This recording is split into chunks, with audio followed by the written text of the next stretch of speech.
Imagine that you are standing at the edge of the desert.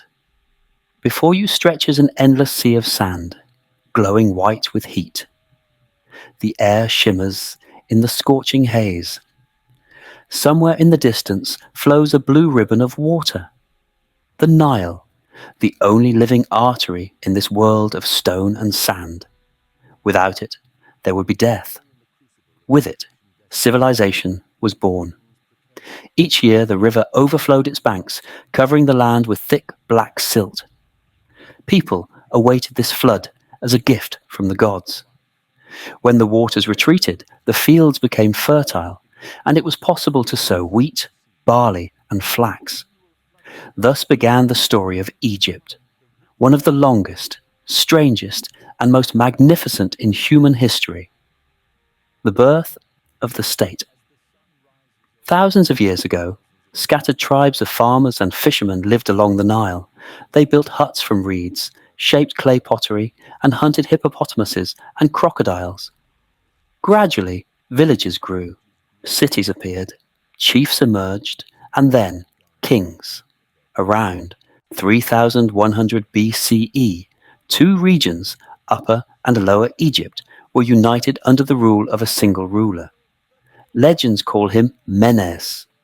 In depictions, he wears the double crown, white and red, the symbol of the joined lands. From that moment on, Egypt became more than just a country. It became a state of gods, the pharaoh, a living deity. In Egypt, the king was not merely a human being.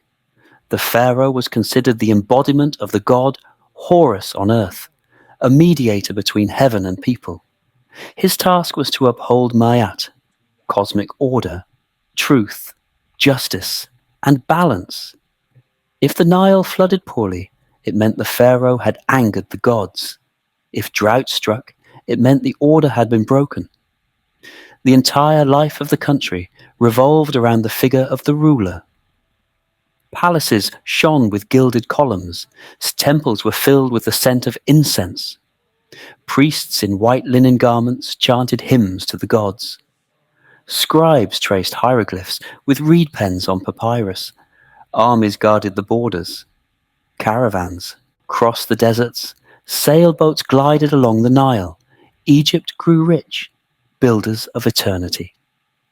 But above all else, Egypt became famous for its tombs. Pharaohs believed that death was not the end, it was a passage. A person's soul, their ba and ka, continued to exist in the afterlife, but for this to happen, the body had to be preserved. Thus was born the art of mummification. Priests removed the internal organs, dried the body with natron, wrapped it in dozens of layers of linen bandages, placed amulets inside, and recited sacred spells. And above all this rose the pyramids, colossal, precise, immovable as mountains themselves. Thousands of workers, not slaves, but seasonal farmers, dragged stone blocks along ramps slick with water and oil. Engineers calculated angles. Architects aligned the sides with the stars. The pyramid became a staircase to the sky. The Golden Ages of greatness followed. Pharaohs built immense temples at Luxor and Karnak. Columns rose like forests of stone. Obelisks gleamed in the sun. Armies marched south into Nubia for gold. Eastward for Lebanese cedar. Trade routes stretched across the deserts.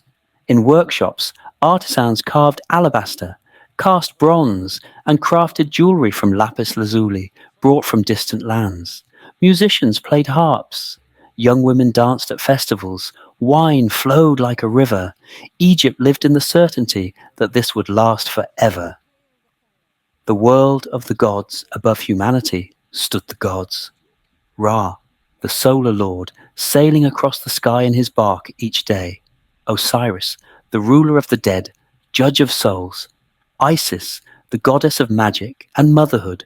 Anubis, the jackal-headed guardian of mummification. Set, the destroyer, lord of storms.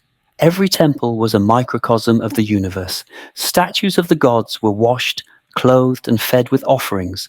Religion permeated everything. The birth of a child, illness, marriage, death, shadows over the empire.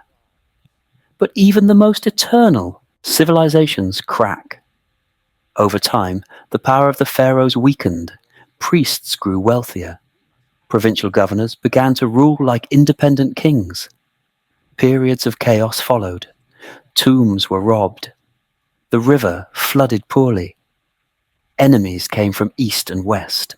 Foreign invaders, the Hyksos, poured into the Nile Delta with chariots and new kinds of weapons.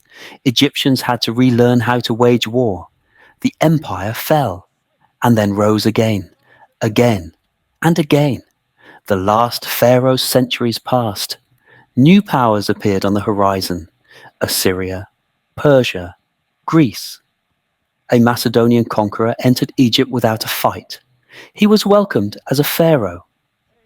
After his death, power passed to a Greek dynasty. The last queen was a woman whose name sounded like a spell, Cleopatra.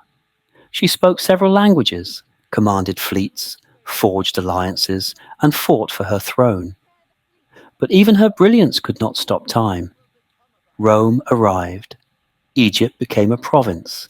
The pyramids had already been standing for 2,000 years. Legacy of the sands.